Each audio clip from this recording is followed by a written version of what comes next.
اعوذ باللہ من الشیطان الرجیم بسم اللہ الرحمن الرحیم الحمدللہ والصلاة والسلام علی رسول اللہ وآل رسول اللہ واللعنۃ الدائمہ علی اعدائہم اعداء اللہ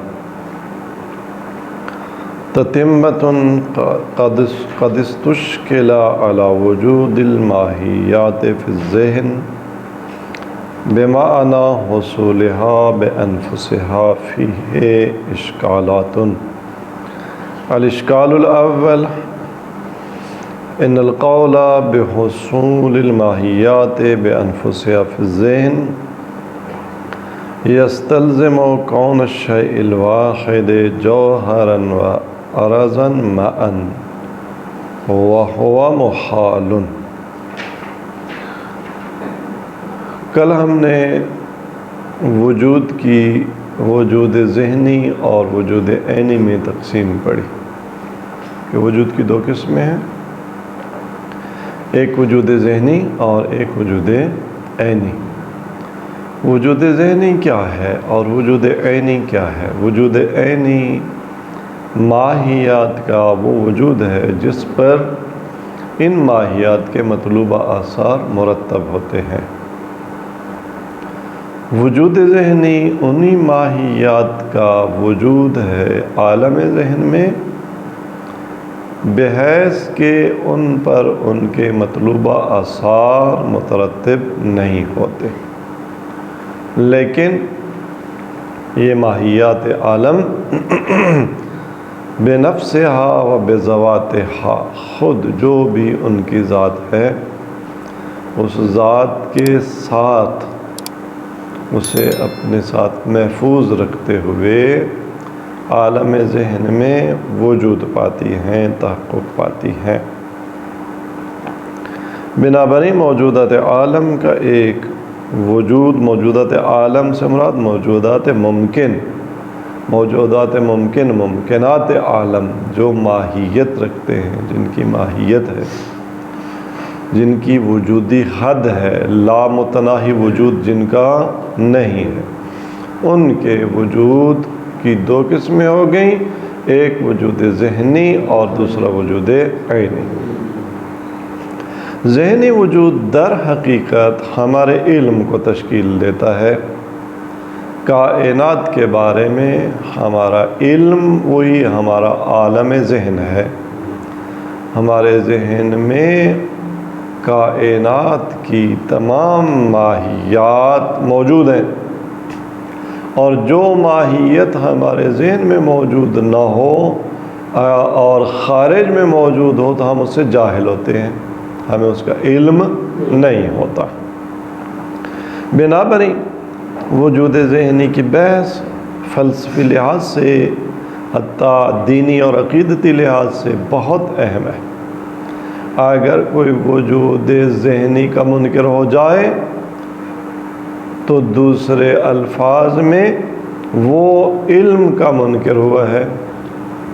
جو علم کا منکر ہو جائے وہ عقیدے کا منکر ہو جاتا ہے، وہ ایمان کا منکر ہو جاتا ہے.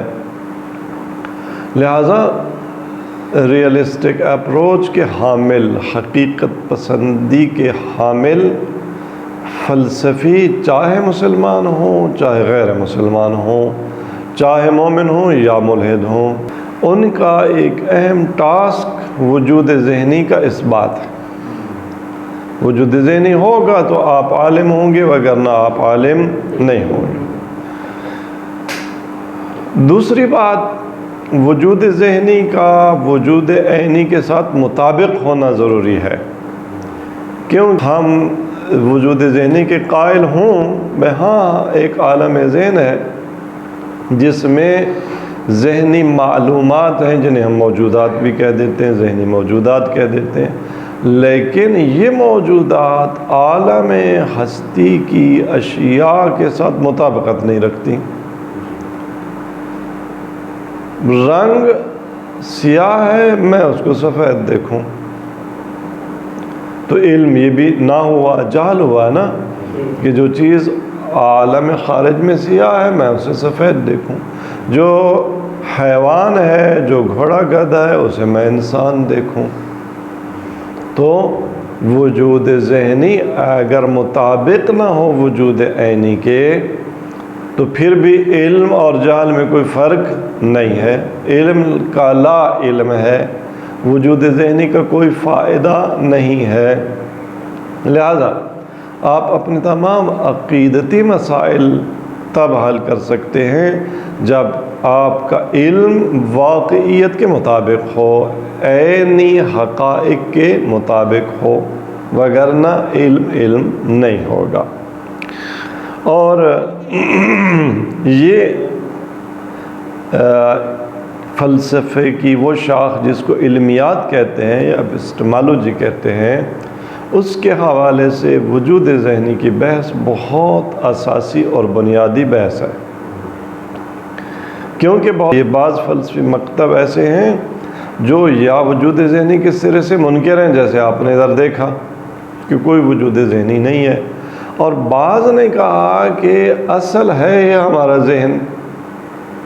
اس وقت اگر میں آپ کو عرفان، روشن علی، مجتبیٰ، عابد، سجاد دیکھ رہا ہوں تو اس لیے دیکھ رہا ہوں کہ میرے ذہن میں آپ سجاد ہیں، آپ عرفان ہیں، آپ روشن علی ہیں، آپ عابد ہیں، آپ مجتبیٰ ہیں، آپ اشفاق ہیں، کیا کیا ہیں، تو میں ایسا آپ کو پہچانوں۔ لیکن اگر میرے ذہن میں آپ خالد ہوتے، باقر ہوتے، جعفر ہوتے تو میں آپ کو اس شناخت کے ساتھ پہچانتا۔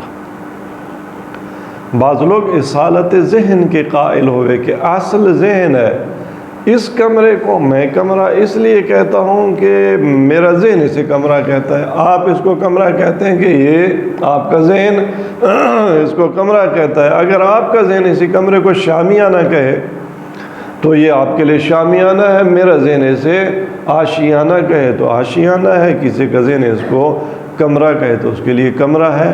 پس جو ذہن ہے وہی اصل ہے۔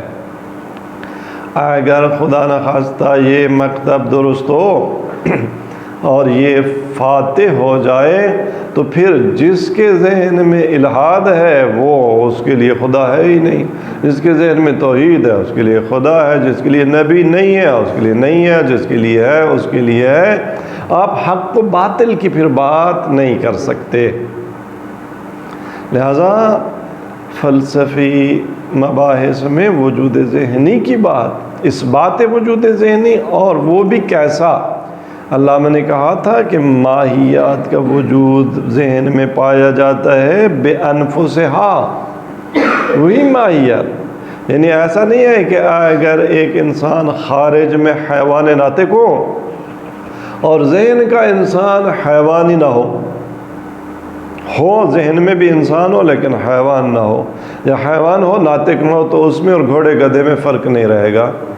ہاں، تو پھر انسان کو گھوڑے کے علم میں اور انسان کے علم میں فرق نہیں ہوگا، وہ تمیز نہیں کر پائے گا کہ یہ گھوڑا ہے، وہ گدھا ہے، یہ انسان ہے، کیونکہ مثال کے طور پر یہ جو ماہیت انسان کی اس کے ذہن میں وجود رکھتی ہے بس علم کی صورت میں، اس میں ماہیت کی ذاتیات باقی نہیں ہے، ساتھ ہی نہیں ہے، بذات ہی ماہیت حاصل ہی نہیں ہوئی۔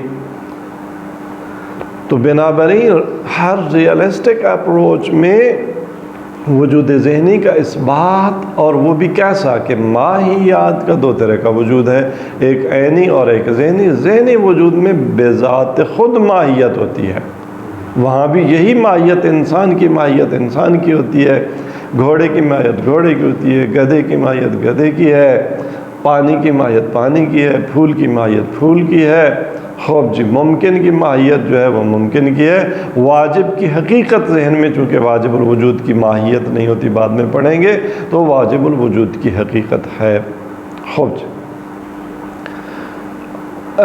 بنابراین علامہ نے وہ لوگ حتیٰ جو وجود ذہنی کے قائل تھے لیکن جنہوں نے کہا کہ وجود ذہنی صرف حکایت ہے یا نسبت ہے نفس کی، ان کے قول کو بھی رد کیا، کیونکہ اس سے بھی بعض علمی جو حقائق تھے، علم کا معلوم کے ساتھ مطابق ہونا، اس پر خلل آتا تھا۔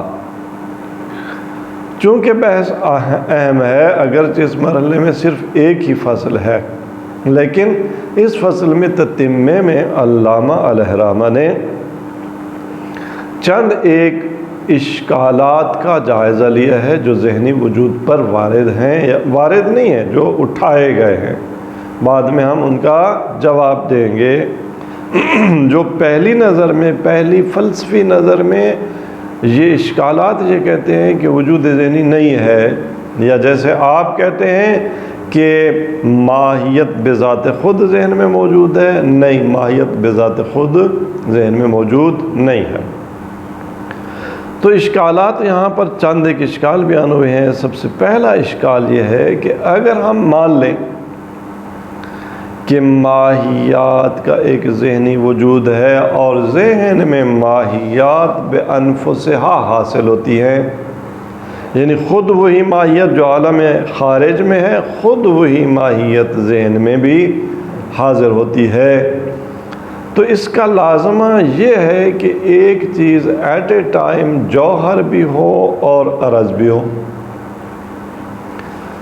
جوہر اور عرض مقولات جو 10 مقولے ہیں ان میں 9 مقولات عرضی ہیں، 10واں مقولہ جوہر ہے۔ مقولات جتنے بھی ہیں ان کا آپس میں تباین پایا جاتا ہے، کبھی ایک مقولے کا فرد دوسرے مقولے کے تحت مندرج درج نہیں ہوتا۔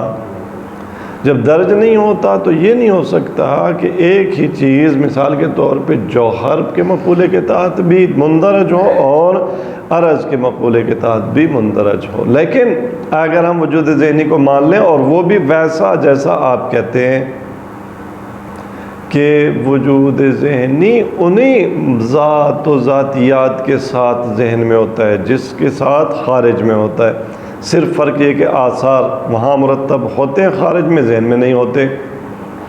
تو سوال یہ ہے کہ جب ہمیں جوہر کا علم حاصل ہوتا ہے، مثال کے طور پہ یہ جسم ہے، کتاب کا مجھے علم ہے، آپ کہتے ہیں کتاب کا ایک خارجی وجود ہے جو عالم عین عینی حقائق کی دنیا میں ہے، اسی کتاب کا ایک وجود ذہن میرے میں ہے۔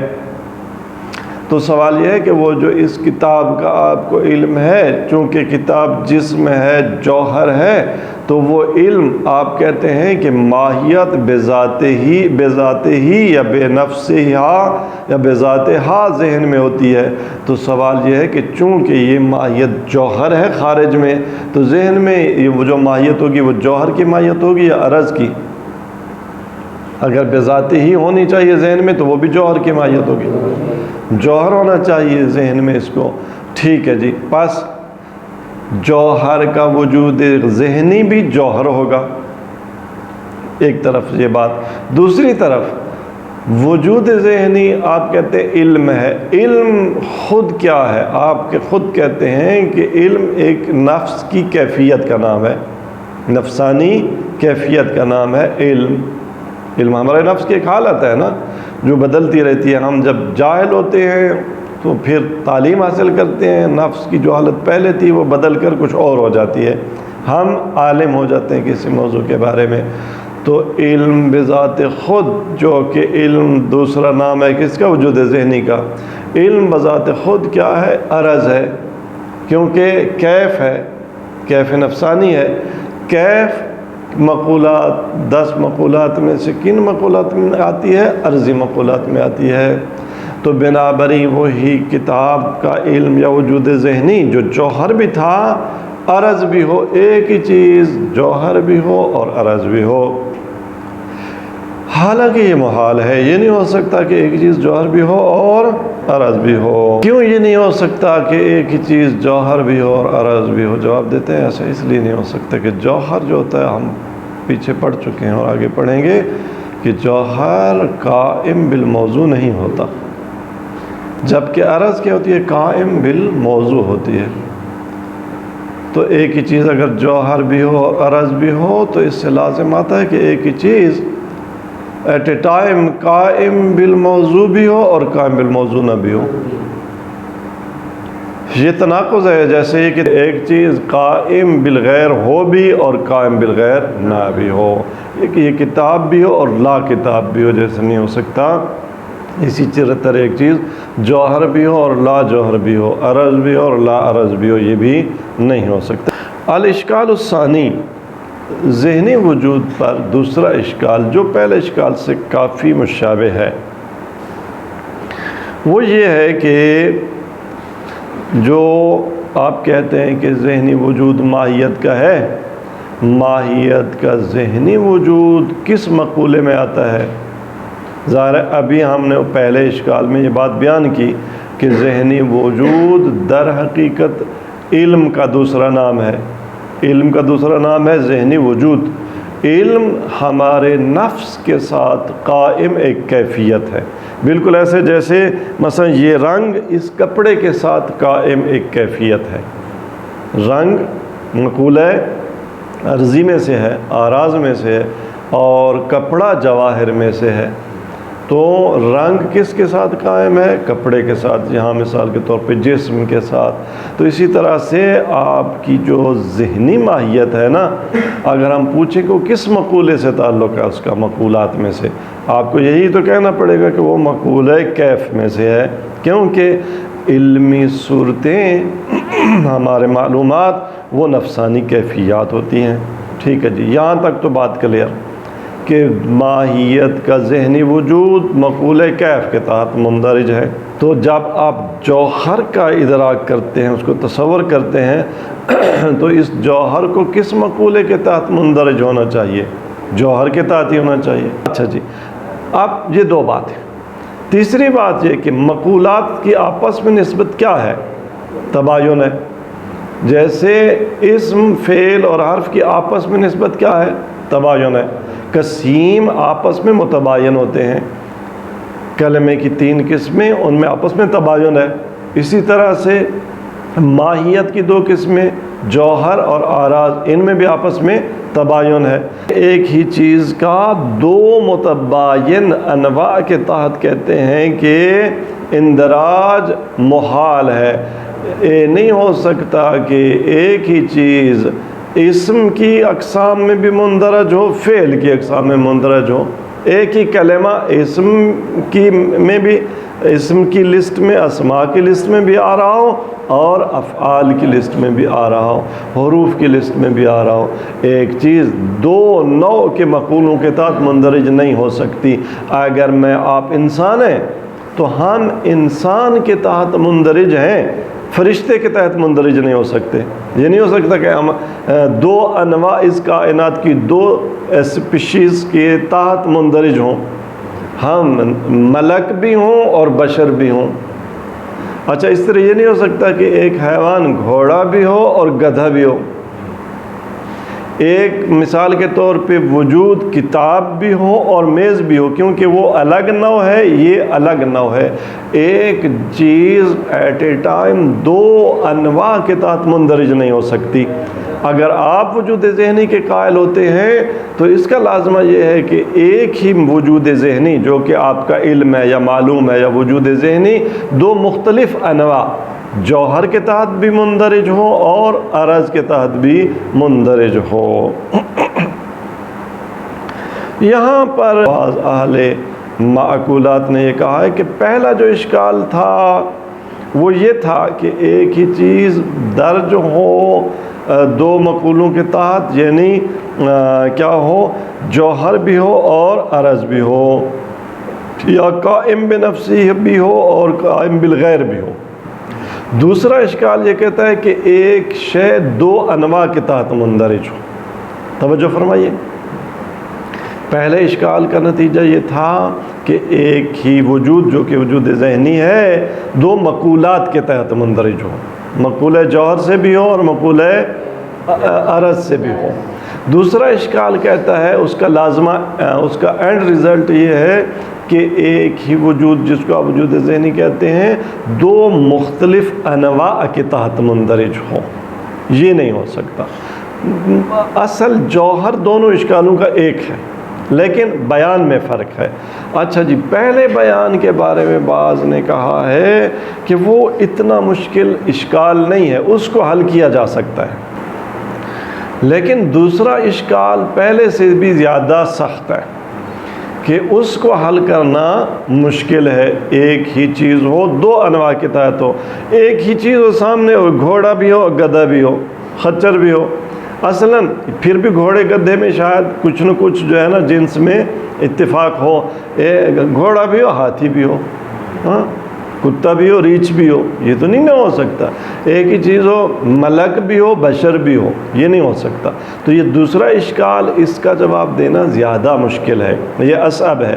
لیکن پہلا جو اشکال تھا کہ آپ کہتے ہیں کہ ایک ہی چیز مقول جوہر میں بھی مندرج ہو اور مقول کیف میں بھی, مقول عرض میں بھی مندرج ہو, البتہ کیف میں مندرج ہو کر مقول عرض میں مندرج ہو, تو اس کا جواب دینا کہتے ہیں آسان ہے, اس کو حل کیا جا سکتا ہے. کیسے؟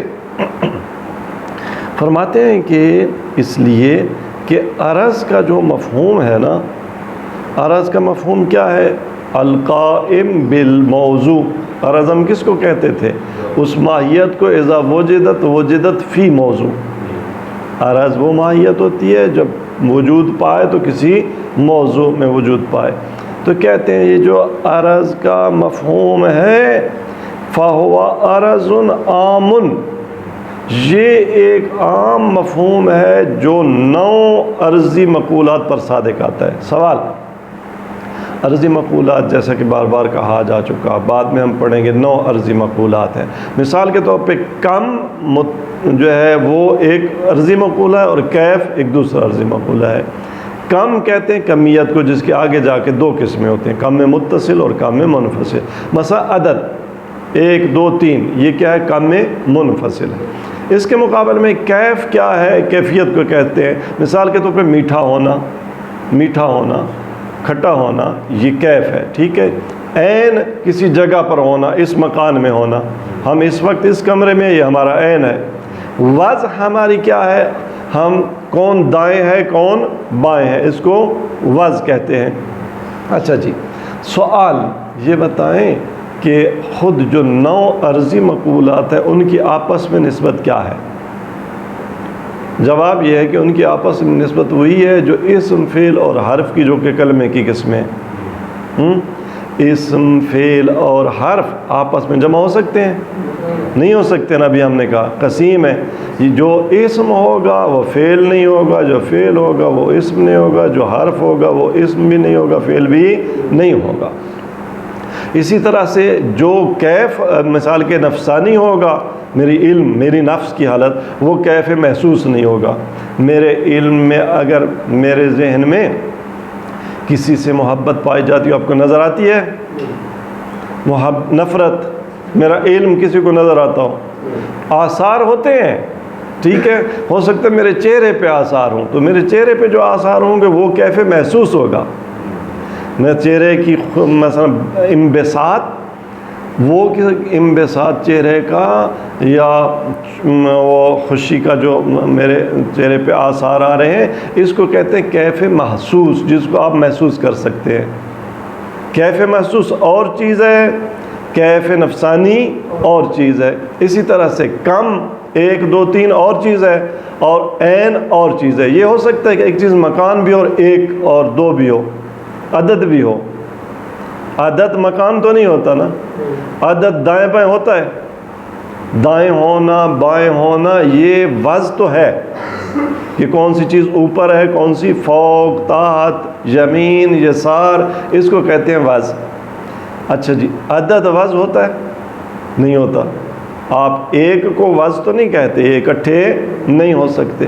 تو جواب دینے والا کہتا ہے کہ دیکھیں 9 عرضی مقولات ہیں جن میں آپس میں مکمل تباین ہے, لیکن ان سب کو آپ کیا کہتے ہیں؟ آپ کہتے ہیں عرض. جیسے آپ 3 اقسام کلمے کی, اسم اور فعل اور حرف, سب کو کیا کہتے ہیں؟ کلمہ. پس کلمہ ایک ایسا عام مفہوم ہے جو اس پر بھی صادق آتا ہے. مقسم تو اپنی قسموں پر صادق آتا ہے نا, مقسم تو صادق آتا ہے. عرض ایک ایسا عام مفہوم ہے جو 9 عرضی مقولات پر صادق آتا ہے. تو اس کا مطلب یہ ہوا کہ ہم ایک ایسا عام مفہوم تصور کر سکتے ہیں جو متباینات پر صادق آتا ہو.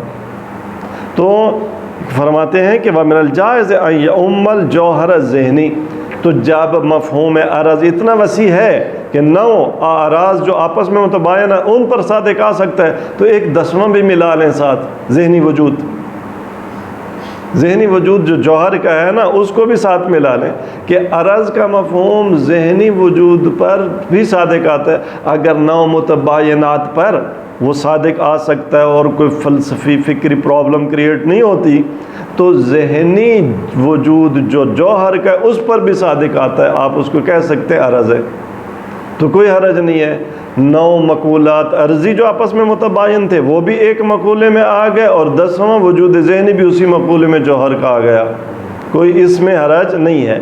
بنابراً پہلے اشکال کو جو کہتا تھا کہ ایک ہی چیز 2 مقولوں کے تحت مندرج ہو، اس کو حل کیا جا سکتا ہے جو، لیکن دوسرا اشکال جو کہتا تھا کہ ایک ہی چیز ایٹ اے ٹائم گدھا بھی ہو اور ہاتھی بھی ہو، یہ نہیں ہو سکتا، اس اشکال کو حل کرنا مشکل ہے۔ تو لہٰذا یہاں پر علامہ نے فرمایا کہ بعض نے اس طرح سے کہا ہے کہ اب جب یہ مشکل اشکالات آئے نا، 2 اشکال اب تک بڑے جاندار وجود ذہنی پر بیان ہوئے ہیں، ان اشکالات کو دیکھ کر بعض فلسفے نے میدان چھوڑ دیا۔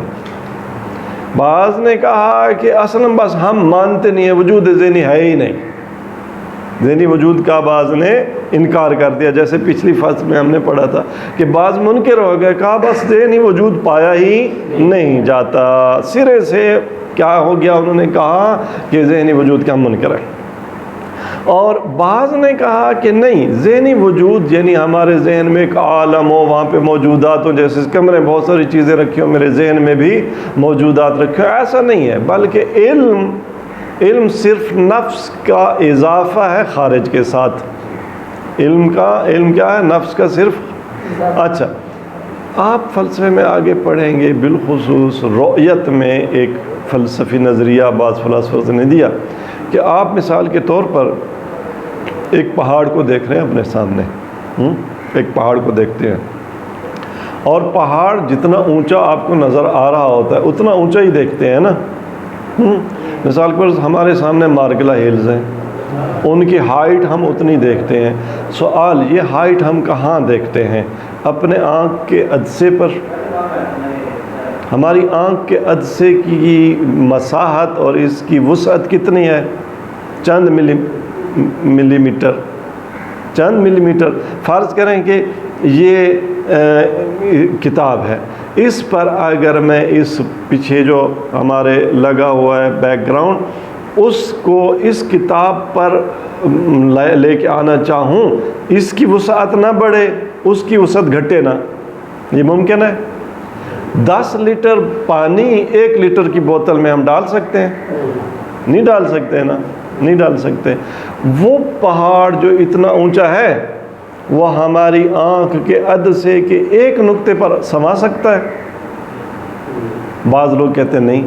اچھا، عقلاً بھی یہ بات صحیح ہے کہ ہم اس کو ہاتھی دیکھ رہے ہوتے ہیں، کہاں پہ؟ اپنی چھوٹی سی آنکھ میں ہاتھی کا وجود، ہاتھی تو کیا ہم آسمان کو اپنی اتنی وسعت کے ساتھ دیکھ رہے ہوتے ہیں، تو کیا یہ آسمان سمٹ کے پھر تو اس کو اتنا چھوٹا نظر آنا چاہیے جتنا میرے آنکھ کا عدسہ ہے، حالانکہ آسمان اتنی وسعت کے ساتھ نظر آ رہا ہوتا ہے۔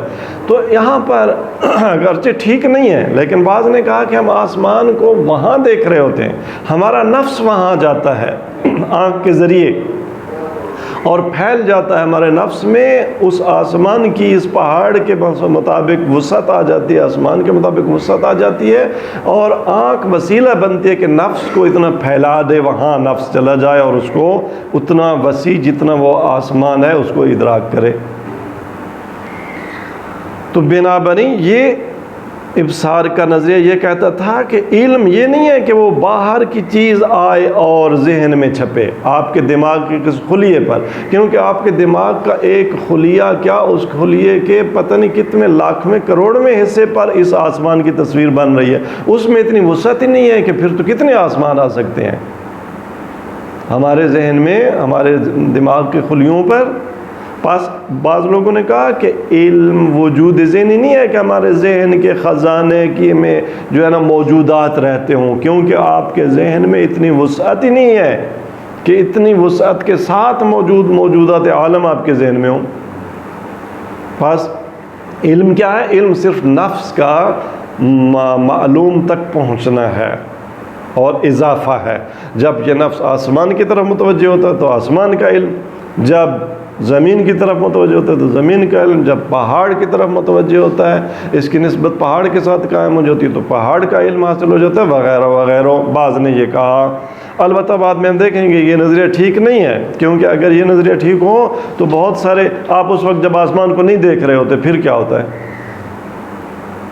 آنکھیں آپ کی جب بند ہوتی ہیں پھر کیا ہوتا ہے؟ پھر بھی آسمان کی دل کے آئینے میں ہے تصویریں یار، وہ تصویریں تو اب بھی ہیں، معلوم چلا گیا خارجی علم پھر بھی باقی ہے۔ وہ آپ کے اعزاء و اقارب جو مر گئے، فوت ہو گئے، ان کا علم ہے یا نہیں ہے اس وقت؟ اس وقت میں اپنے ماں باپ کو نہیں دیکھ رہا، ہاں خوب جی، شریک الباری کا آپ کو علم ہے یا نہیں ہے کہ ممتنع ہے؟ علم ہے تو آپ کہتے ہیں ممتنع ہے نا، تو وہاں پر اشکالات۔ یہ نظریہ ٹھیک نہیں ہے، لیکن بات کو سمجھنے کے لیے کہ کچھ نے کہا کہ اصلا وجود کوئی ذہن میں رہتا ہی نہیں ہے، موجود ذہنی ہے ہی سرے سے نہیں۔ علم اس معنی میں نہیں ہے کہ ذہن کی دنیا میں موجودات رہتے ہوں، علم بھی یہ معنی ہے کہ ہمارا نفس اس عالم کے حقائق کے ساتھ اس کا رابطہ تعلق برقرار ہو جاتا ہے، ہمیں علم ہوتا ہے۔ خود جی، اور بعض نے کہا کہ جب ان اشکالات کو حل نہیں کر سکے تو کہا کہ نہیں، ماہیات ہیں تو صحیح، علم ذہن میں ہوتا ہے لیکن یہ شبہ ہے، سایہ ہے، سائے ہیں وہ بالکل ایسے جیسے پردے پر دیوار پر بنی ہوئی شیر کی تصویر شیر کی حکایت کرتی ہے، خود شیر نہیں ہے، شیر کی ہی حکایت کرتی ہے۔ لہذا جتنی چھوٹی بھی پہاڑ کی آپ تصویر بنا لیں نا، آسمان کی تصویر بنا لیں، وہ آسمان نہیں ہوگا، آسمان کی حکایت کرے گا، ایک سایہ ہوگا، ایک شبہ ہے۔ تو بعض نے یہ کہا۔ اچھا جی، یہاں تک آج کے لیے کافی ہے، عبارت کی طرف واپس جاتے ہیں۔ تتمہ، وجود ذہنی کی بحث میں ایک تتمہ یہ ہے، بعض کی تکمیل یہ ہے کہ قد استشکل علی وجود الماہیات فی الذہن۔ ہم نے اب پیچھے جو وجود کی دو قسمیں کی کہ وجود یا ذہنی ہوگا یا خارجی ہوگا، اور ذہن میں موجودات جو ہوتی ہیں، ماہیات موجود ہوتی ہیں، وہ اپنی ذات کے ساتھ ذہن میں موجود ہوتی ہیں، اپنی ذاتیات کو محفوظ رکھتے ہوئے ذہن میں حاضر ہوتی ہیں۔ تو ذہن میں جو جوہر ہے وہ ذہن میں، جو خارج میں جوہر ہے وہ ذہن میں بھی جوہر ہوتا ہے، جو خارج میں رنگ ہے وہ ذہن میں بھی رنگ ہوتا ہے، جو خارج میں عدد ہے وہ ذہن میں بھی عدد ہوتا ہے، محفوظ رہتی ہے اس کی ذات۔ اس پر اشکالات ہیں، اور پہلا اشکال قد استشکل علی وجود الماہیات فی الذہن بمعنی حصولها بانفسها فیہ، ذہن میں ماہیات کا خود ان کی ذات کو باقی رکھ کر بنفس ہی حاصل ہونا، اس طرح سے ذہن میں ماہیات کے وجود پر اشکالات کیے گئے ہیں۔ قد استشکل اشکالات، کئی اشکال کیے گئے ہیں۔ الاشکال الاول، پہلا اشکال کیا ہے؟ ان القول بحصول الماہیات بانفسها فی الذہن، آپ کا یہ کہنا کہ ماہیات خود بذات خود ذہن میں حاضر ہوتی ہیں، حاصل ہوتی ہیں، یستلزم، اس کا لازمہ یہ ہے کہ کون الشیء الواحد جوہرا و عرضا معا، کہ ایک ہی چیز ایک ہی ساتھ جوہر بھی ہو اور عرض بھی ہو، وہو محال، یہ محال ہے۔ لہٰذا ذہنی وجود اور موجود ذہنی کا تحقق ہی محال ہے۔ اگر ہم ان سے پوچھیں کہ بھائی کیسے یہ لازم آتا ہے کہ ایک ہی چیز جوہر بھی ہو اور عرض بھی ہو، تو فرماتے ہیں بیان الملازمہ ان الجوہر المعقول فی الذہن جوہر، آپ خود کہتے ہیں کہ ذات باقی رہتی ہے، تو جو جوہر ذہن میں ہے جس کا آپ نے تقول کیا وہ جوہر ہے، بنا علی انحفاظ ذاتیات، اگر ہم بنا رکھیں اس بات پر کہ ذاتیات جوہر کی باقی رہتی ہیں، ماہیت کی ذاتیات ذہن میں باقی رہتی ہیں، تو جوہر ہی ہے نا، وہ بعینہ عرض، لیکن وہ جوہر ہوتے ہوئے عرض بھی ہے، کیوں؟ لقیامہ بالنفس قیام العرض بمعروض، کیونکہ وہ نفس کے ساتھ ایسے قائم ہے جیسے خارج میں سفیدی کپڑے کے ساتھ قائم ہے، مٹھاس مثال کے طور پہ چینی کے وجود کے ساتھ، جب پانی کے ساتھ ٹھنڈک موجود ہے، تو ذہن میں یہ جوہر اسی طرح نفس کے ساتھ قائم ہے۔ تو بنا بری کیا ہو گیا کہ ایک چیز ایٹ اے ٹائم جوہر بھی ہو گئی، عرض بھی ہو گئی۔ وَأَمَّا بُطْلَانُ اللازم، جہاں تک یہ لازم باطل ہے کہ ایک چیز ماءً جوہر بھی عرض ہو، اس کا بیان یہ کہ فعل لزوم کون ہی، کیونکہ ایک ہی چیز کا جوہر اور عرض ہونا اس کا لازمہ کیا ہے کہ کون ہو قائما بالموضوع وغیر قائم بہ، ایک چیز موضوع کے ساتھ قائم ہو بھی اور نہ بھی ہو۔ یہ تناقض ہے، ایک چیز کتاب ہو بھی اور لا کتاب بھی ہو، کتاب نہ بھی ہو، یہ نہیں ہو سکتا۔ اچھا جی، تناقض نہ ہو تو کم از کم بہرحال تقابل کی کوئی نہ کوئی اور ضرور قسم بن جائے گی۔ الاشکال الثانی، دوسرا اشکال، ان الماہیت الذہنیت مندرجۃ تحت مقولۃ الکیف بناء علی ما ذهب الیہ من کون الصور العلمیت کیفیات نفسانیہ۔ یہ بات آسان ہے، وہ اوپر والی بات ہے، دہرائی ہے اس نے کہ وہ ماہیت جو ذہن میں ہے وہ مندرج درج ہوتی ہے، اس کا اندراج کہاں ہوتا ہے؟ تحت مقولۃ الکیف، کیف کے مقولے میں۔ کیونکہ آپ کیا کہتے ہیں؟ بناء علی ما ذهب الیہ، کیونکہ علماء اور فلسفیوں کا کہنا یہ ہے کہ من کون الصور العلمیہ کیفیات نفسانیہ، کہ علمی صورتیں نفسانی کیفیات ہوتی ہیں، علم ایک نفسانی کیفیت ہے، لہٰذا یہ مقولہ کیف میں چلی جائے گی۔ ثم ان اذا تصورنا جوہرا، لیکن پھر جب ہم جوہر کا تصور کریں گے تو کان مندرجا تحت مقولۃ الجوہر، تو وہ مقولہ جوہر کے تحت مندرج ہوگا۔ کیوں؟ آپ ابھی خود کہہ رہے ہیں لانفاذ ذاتیات، کہ ذاتیات ہر ایک ماہیت کی باقی رہتی ہیں ذہنی وجود میں۔ وتحت مقولۃ الکیف، دوسری طرف یہی جوہر تحت مقولہ کیف ہوگا، مقولہ کیف کے تحت درج ہوگا، کما تقدم، جیسا کہ اوپر گزر چکا۔ اچھا، اگلی بات یہ ہے والمقولات متباینۃ بتمام الذوات، مقولات آپس میں 10 مقولے ایسے متباین ہیں جیسے اسم فعل اور حرف آپس میں متباین ہیں، ان میں بتمام ذات تباین پایا جاتا ہے۔ فیلزم التناقض فی الذات، اس سے لازم کیا آتا ہے کہ ایک ہی چیز اسم بھی ہو اور فعل بھی ہو، یہ تناقض ہے ذات میں، کلمے میں۔ اسی طرح ایک ہی چیز گھوڑا بھی ہو اور گدھا بھی ہو، ایک ہی چیز بشر بھی ہو اور ملک بھی ہو، یہ ذات میں کیا ہے؟ تناقض ہے۔ وَقَضَا اِذَا تَصَوَّرْنَا مَقُولَةً أُخْرَى غَيْرَ الْجَوْهَرِ، اسی طرح جب ہم ایک اور مقولے کا تصور کریں جو جوہر نہ ہو، مثال کے طور پر رنگ کا ہم جب تصور کرتے ہیں جو کہ کیف محسوس ہے، تو کانت الماہیت المتصور تحت مندرجۃ تحت مقولتین، پھر بھی یہ مقولہ 2 مقولوں کے تحت یہ جو ہے نا ماہیت جس کا آپ نے تصور کیا سفید رنگ کا، 2 مقولوں کے تحت مندرج ہوگا۔ کیسے؟ ایک طرف مقولہ محسوس کیف محسوس کے تحت مندرج ہوگا، دوسرے کیف نفسانی کے تحت مندرج ہوگا۔ وَقَضَا لَوْ تَصَوَّرْنَا كَيْفًا مَحْسُوسًا، اسی طرح ہم کیف محسوس کو جب تصور کرتے ہیں کان مندرجًا تحت الکیف المحسوس والکیف النفسانی۔ اچھا خوب جی، وَهُوَ اندراج شیء واحد تحت النوعین متباینین من مقولۃ، اور اس کا لازمہ کیا ہے کہ ایک ہی چیز 2 مختلف نوعوں کے تحت مندرج ہو، ایک مقولے کی 2 مختلف نوعوں کے تحت ایک ہی چیز مندرج ہو۔ کیف کی 2 نوعیں تھیں، ایک محسوس اور ایک نفسانی، اور ایک چیز ان 2 انواع کے تحت ایٹ اے ٹائم درج ہو۔ جیسے حیوان کی مثال کے طور پہ 2 بڑی انواع انسان اور گھوڑا ہے، ایک ہی چیز ایک ہی جنس کی 2 نوعوں کے درمیان تحت مندرج ہو، یہ نہیں ہو سکتا۔ وہ استحالت ضروری ہے، اس کا موازنہ ضروری ہے، بدیہی ہے، واضح ہے، سیلف ایویڈنٹ ہے، لہذا یہ بات اس کا نتیجہ یہ نکلا کہ وجود ذہنی اثر پایا ہی نہیں جاتا، یا آپ کو یہ کہنا پڑے گا کہ ذہن میں جو ماہیت آتی ہے نا اس میں اس کی ذاتیات باقی نہیں رہتی۔ قالوا وهذا الاشکال اصعب من الاول، فرماتے ہیں کہ بعض علماء کا کہنا ہے کہ یہ دوسرا اشکال پہلے اشکال سے زیادہ سخت ہے۔ اذ لا کثیر اشکال فی کون شیء واحد جوہرا و عرضا، کیونکہ پہلا اشکال یہ کہتا تھا کہ ایک ہی چیز جوہر اور عرض ہو، تو کہتے ہیں اس میں کوئی بڑا اشکال نہیں ہے کہ ایک چیز جوہر بھی ہو اور عرض بھی ہو۔ کیوں؟ لأن التباین الذاتی بین المقولات انما ہوا بین الجوہر والکیف والکم وغیرہا، فرماتے ہیں کیونکہ تباین ذاتی مقولات میں کس میں پایا جاتا ہے؟ جوہر میں پایا جاتا ہے، کیف میں، کم میں وغیرہ۔ یہ مقولات خود ان کا وجود خارجی اکٹھا نہیں ہو سکتا، خارجی حقیقت عالم عین کی عینی حقائق کی دنیا میں یہ چیزیں اکٹھی نہیں ہو سکتی۔ رہ گیا اما مفہوم العرض، عرض کا مفہوم بمان القائم بالموضوع، عرض کا مفہوم کیا ہے کہ وہ چیز جو موضوع کے ساتھ قائم ہو، تو فہو عرض عام، خود ایک عرض عام ہے، صادق علی تسع من المقولات، جیسے کلمہ 3 اپنی قسم پر صادق آتا ہے نا، اسی طرح یہ بھی اپنے 9 کی 9 اقسام پر صادق آتا ہے۔ ومن الجائز، جب 9 پر صادق آتا ہے تو جائز ہے کہ ان یعم الجوہر الذہنی ایضاً، کہ ذہنی جوہر پر بھی عرض کا جو عام مفہوم ہے وہ صادق آ جائے، اس میں کوئی حرج نہیں ہے۔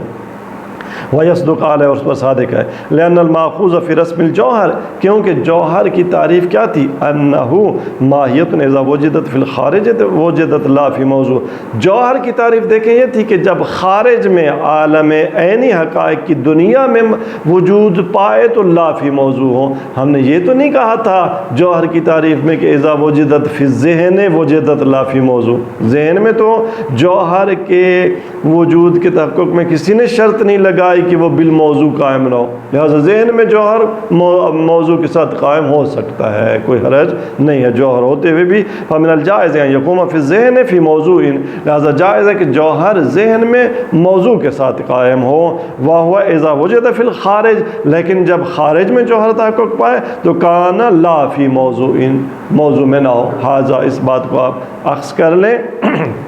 وَأَمَّا حاذا، وہاں کہتے ہیں علماء جہاں کوئی نہ کوئی تأمل ہوتا ہے، ظاہر ہے یہ اشکال بھی دوسروں کے، جواب بھی دوسروں کے، علامہ ابھی صرف رپورٹنگ کر رہے ہیں، علامہ کی نظر میں اس جواب میں بھی اشکال میں دونوں میں کچھ نہ کچھ گڑبڑ ہے، لہذا کہا حاذا، تأمل کرنا ہے طالب علموں، تو حاذا وہاں چھوڑ دیتے ہیں۔ جب بحث زیادہ دقیق ہو، مثلا آپ لمحہ پڑھیں درس خارج کی بحث ہے، تو آپ کو ماتن صرف متوجہ کرنا چاہتا ہے کہ یہاں کچھ ہے، ابھی بحث کی گنجائش ہے، لہذا کہہ دیتا حاذا، ہاں، اور بعض معنی کرتے ہیں کہ خذ ذا، مطلب اہم ہے، اس کو پکڑ لو، اخذ کر لو، تو دونوں باتیں یہاں پر ٹھیک ہیں۔ وَأَمَّا دُخُولُ الْمَاهِيَّةِ الْوَاحِدَةِ تَحْتَ مَقُولَتَيْن كَالْجَوْهَرِ وَالْكَيْفِ وَكَالْكَمِّ وَالْكَيْفِ وَالْمَقُولَاتُ مُتَبَايِنَاتٌ بِتَمَامِ الذَّوَات، ہاں رہ گیا دوسرا اشکال جو کہتا تھا کہ ایک ہی ماہیت دو مقولوں کے تحت، جیسے جوہر اور کیف کے تحت، کم اور کیف کے تحت، اور جبکہ مقولات آپس میں تمام ذات متباین ہیں تو فاستحالۃ ضروریۃ لا مدفع لها، اس کا استحالہ ضروری ہے، اس کا کوئی ہم دفاع نہیں کر سکتے۔ وبالتوجہ الی ما تقدم من الاشکال ونحوہ، اب اوپر جو اشکال ایک نہیں بلکہ دو گزرے، یا ایک لحاظ سے ان دونوں اشکالوں کو ایک اشکال بھی بنایا جا سکتا ہے، کیونکہ اصل بات دونوں میں ایک ہے۔ تو اس اشکال کو دیکھتے ہوئے ذهب بعضهم الى انکار الوجود الذہنی من اصلہ، بعض فلسفیوں نے کہا کہ اصلا سرے سے وجود ذہنی پایا ہی نہیں جاتا، بالقول، تو انہوں نے پھر کیا کہا؟ بالقول بان العلم باضافۃ من النفس الى الخارج، انہوں نے کہا کہ علم وجود ذہنی نہیں ہے بلکہ نفس کا خارج کی طرف ایک اضافہ ہے۔ فالمعلوم مندرج تحت مقولته الخارجیت فقط، بنابر علم کوئی ذہنی وجود نہیں ہوتا، اگر خارج میں جس کی طرف نفس کا اضافہ ہوا جوہر ہے تو علم جوہر ہوگا، اگر خارج میں جس کی طرف نفس کا اضافہ ہوا ہے وہ عرض ہے تو علم بھی عرض ہوگا۔ وقد عرفت ما فیہ، علامہ فرماتے ہیں اس میں جو اشکال ہے وہ بھی آپ پیچھے جان چکے کہ پھر جو ہے آپ کیا ہوگا، اپنا مطابقت کا ایشو آئے گا جو پچھلی فصل میں ہم پڑھ چکے ہیں۔ وبعضهم الى ان الماہیات الخارجیۃ موجودۃ فی الذہن باشباہها، وبعضهم نہیں، ذهب بعضهم پر عطف ہے، اور بعض نے کیا مذہب اپنایا کہ جو ماہیات خارجی ہیں نا وہ ذہن میں جب وجود پاتی ہیں تو ان کے سائے ہوتے ہیں، وہ خود وہی ماہیت نہیں ہوتی کہ اس کی ذاتیات باقی ہوں، سائے دھندل کے ہوتے ہیں، لا بانفسها، ماہیات ذہن میں بانفسها حاضر نہیں ہوتی۔ وشبہ الشیء یغایر الشیء او یباینہ، کسی بھی چیز کی شبہ خود وہ نہیں ہوتی، اس سے مباین ہوتا ہے، میں ہوں، میرا سایہ سایہ ہے، وہ اور چیز ہے۔ فصورت الذہنیہ تو کیفیت النفسانیہ، بنابراً ذہنی صورت ایک نفسانی کیفیت ہے۔ اما المقولۃ الخارجیہ، فغیر باقیۃ فیہا، باقی رہ گئے خارجی مقولات وہ ذہن میں حاصل ہی نہیں ہوتے، باقی ہی نہیں ہوتے، فلا اشکال بنا بنی، وہ شبہ ہے وہاں اس میں نفس ماہیت باقی ہی نہیں ہے، لہذا اشکال ہی باقی نہیں ہے۔ وقد عرفت ما فیہ ہے، علامہ یہاں بھی کہتے ہیں کہ یہاں جو اشکال ہے وہ آپ اس کو جان چکے۔ وصلی اللہ علیہ سیدنا و نبینا محمد و علی اہل بیت الاطہار علیہ السلام۔